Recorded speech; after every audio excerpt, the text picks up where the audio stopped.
Bernie Sanders would be the biggest political story of the year. Consider this. Last Sunday, our NBC Marist poll had Sanders up by double digits in New Hampshire. And on Thursday, a Quinnipiac poll gave Sanders a 1-point lead in Iowa. So he can now say something that Hillary Clinton can't. There are the most recent polls in both Iowa and New Hampshire have Bernie Sanders ahead, not Hillary Clinton. Well, Senator Sanders joins me this morning now from South Carolina. Senator, good morning. Good morning.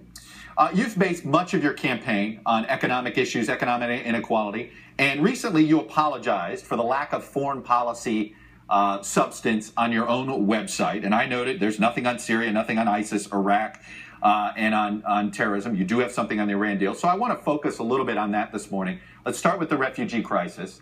How many refugees do you think the United States should take in? The United Nations wants up to 65,000 Syrians placed here in the United States. Is that a proper number? I think it's impossible to give a proper number until we understand the dimensions of the problem.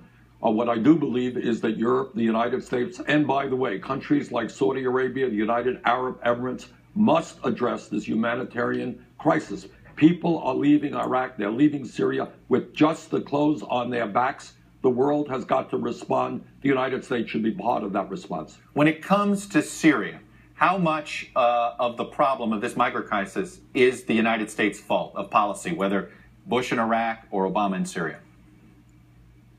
Look, I voted against the war in Iraq. And if you want to go to YouTube, find what I said when I voted against that war. And sadly, I'm not happy about this, Chuck. But what you will find is much of what I feared would happen, in fact, did happen. Massive destabilization in that region. So I think really the issue now is not who is at fault. The issue is now what we do. And what we do is bring the region together. Countries like Saudi Arabia, which has the third largest military budget in the world, Turkey, other countries are going to have to get their hands dirty and have to get on the ground in taking on ISIS. I believe strongly the United States, the UK, France, other countries should be supportive.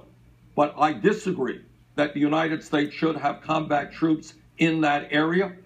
I fear very much that we will be in perpetual warfare in that region. I do not want to see that occur. You have said that you're not opposed to military action under certain circumstances. And in fact, you voted, the one time you voted for military action, I believe in your career, had to do with Kosovo, which was a humanitarian crisis.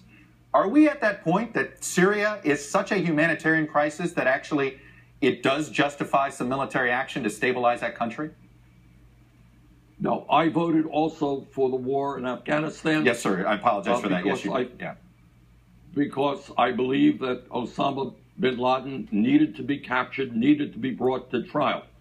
But let me be very clear. I am very concerned about a lot of the war talk that I'm hearing from my Republican colleagues who apparently have forgotten the cost of war and the errors made in Afghanistan and Iraq.